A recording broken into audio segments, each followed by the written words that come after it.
to upscale that business, how to take it from basic to bougie, like I like to say, from basic to bougie. However, once people hear the word bougie, they just have this mental image of food that is expensive. However, even if your food is expensive, you need to kind of like explain to people why it is that way and all that. There's this particular brand that I patronize. Do you know So Fresh? Yeah, you know So Fresh.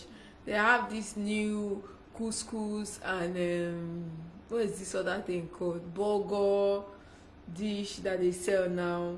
Even though if I were to give them a review, I beg, story for another day. Story for another day. So, operating a food business online can be quite challenging because people see with their eyes first before they taste it, and there's a lot of skepticism that goes into patronizing food vendors online.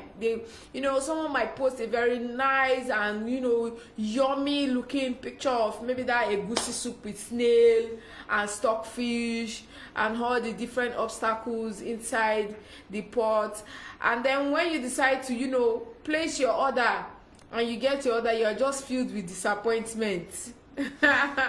you're just filled with disappointment. It happens oftentimes, especially even with a brand that I patronized recently. They have this picture on their page where the food was looking different, and when they delivered, I was like, what is this?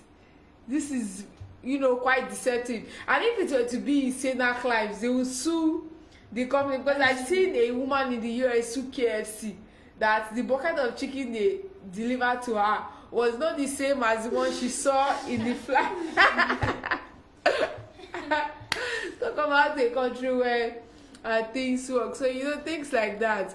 However, it's important to always look upscale your business, especially if you're operating in the food industry. And one of the ways you can do that is through product launch. Yes, if you're entering the industry with little experience, use online markets to determine a need and experiment with marketing strategies. Also, create an alternative to unhealthy processed products and explain the significance of making the switch. Yes, I've seen someone who said she decided to start a healthy brand, gluten-free brand, because of her son. Her son is autistic. Wow. Yes, so she decided to start that business out of the sheer need of her son's nutritional need, and that business has grown into a millionaire business.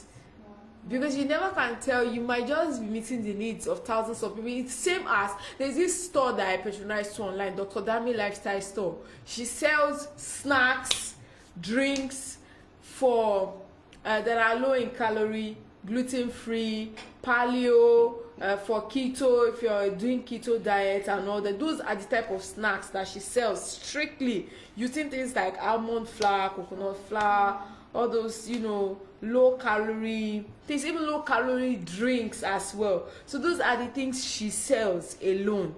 So I'm sure she kind of felt like, oh, there's a huge margin in this market, so why not cater to it? And I tell you, she makes a lot of sales, huge sales, because most of those things she had to bring them from outside. Also, there are people online too who sell groceries, like foreign groceries as well. They sell foreign groceries for people who would not easily want to just make that trip to the supermarket. And even some of the supermarkets don't carry some of these brands as well. Some of them do carry some of these brands. So finding that gap, it might be a gap that, most of these foods are unhealthy, and that was one of the things that gave birth to that brand I first mentioned, So Fresh.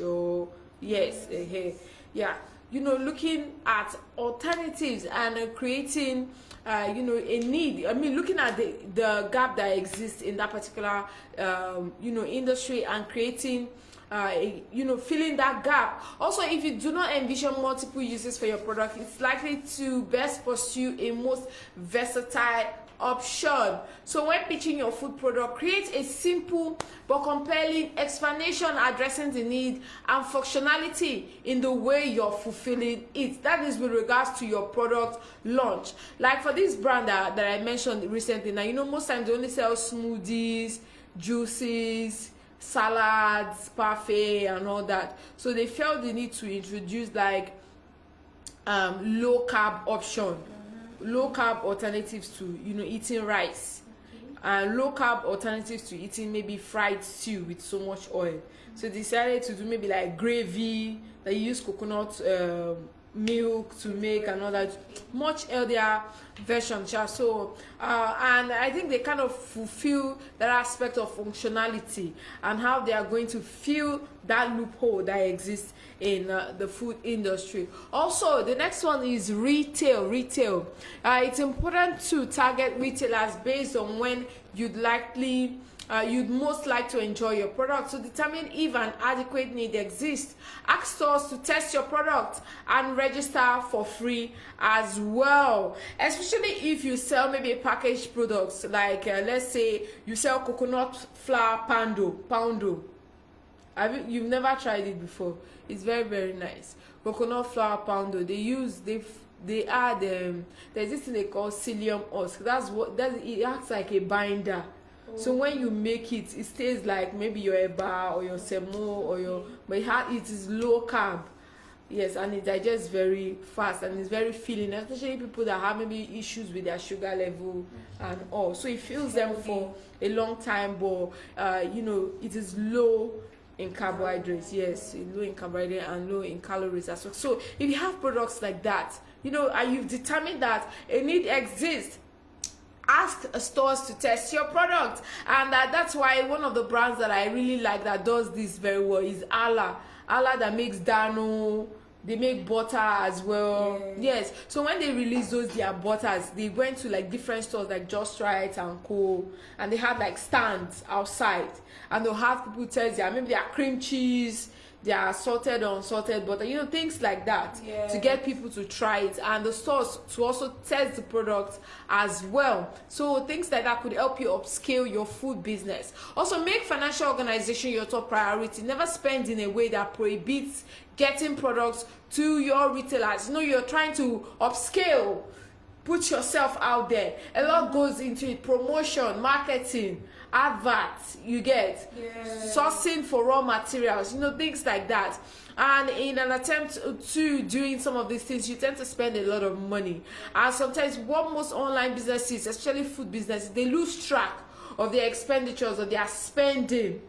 And then they tend to forget the most important thing that they should be focusing on. So never spend in a way that prohibits getting to your products to retailers. Also, every individual and company promoting your brand is a direct reflection of your business identity. Choose partners that you believe in.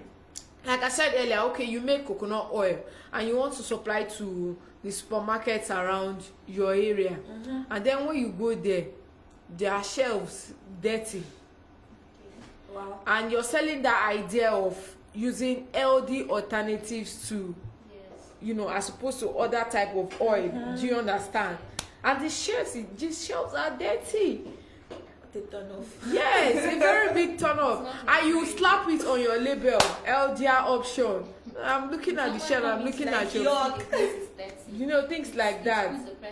Yes, it's a very big turn off. So every individual and company promoting your brand is a direct reflection of your business identity. Choose partners you believe in. Although it is not directly related to this food business we are talking about, there was a controversy that happened on social media a few weeks ago with one BB Ninja star and a weight loss brand.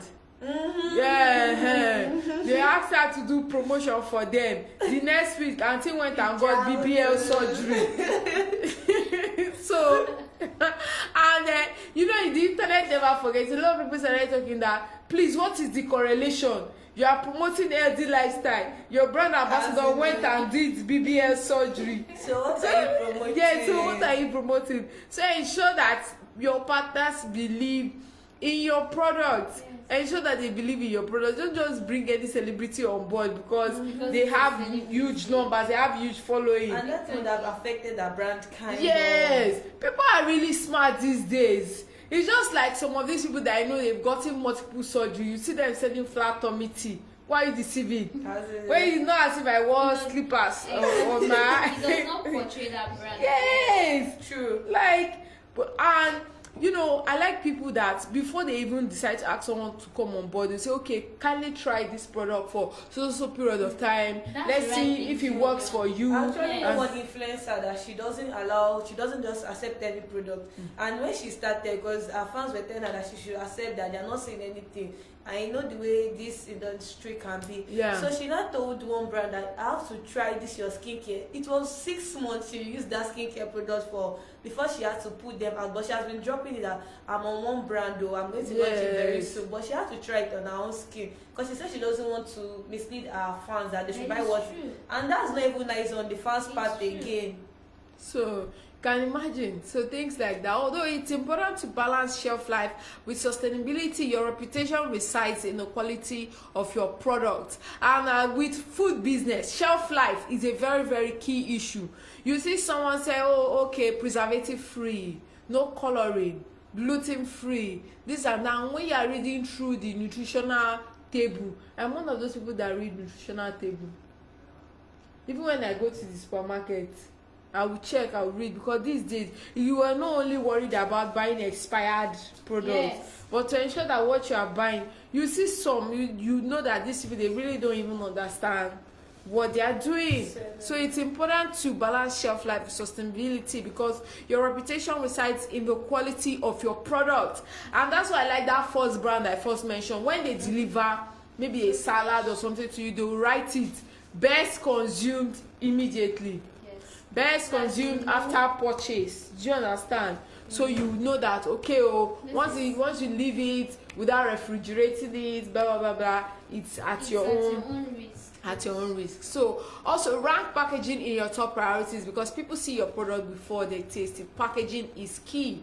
Packaging is part of your brand identity. If you're a food brand that supports the idea of using eco-friendly materials, maybe you don't believe in using poly bags, you believe in using paper bags instead. You understand? So you can even use it to promote your brand as well, to show that we're a sustainable brand. There's this particular one that I know of, although it's not a food brand, it's a beauty brand, Nokware. They only use eco-friendly products. For like their black soap, they use calabash. Yes. Calabash. Yes, they put it inside calabash and other materials they use, and they will even tell you once you return like maybe 5 calabashes, they will give you a discount, or they give you one soap free. They do things like that. Well, to be very honest, I'll be very scared to use something like that. Also, to avoid your product getting lost in stores, provide different sizes and price points for each department. Next, we'll go into marketing as a strategy to upscaling your food business. Things like in-store and event sampling is the best way to educate people about your product. Yes, in the words of St. Bank, it's time to get out of the building. Like I made mention of one brand earlier on, Allah. They do like promotion, tasting. They do like brand tasting at different supermarkets. What I know is this ice cream. Which ice cream? Go slow. Oh, okay. Go slow really does that a lot. Really? Yes. They'll tell you to take. If you buy maybe 3, they'll even give you what they call it, these are souvenirs, anything that you should taste it. And due to their upcoming, so they want customers. Okay. Yeah. So it's a good way to upscale your business. Also, utilize social media to showcase customers enjoying your product.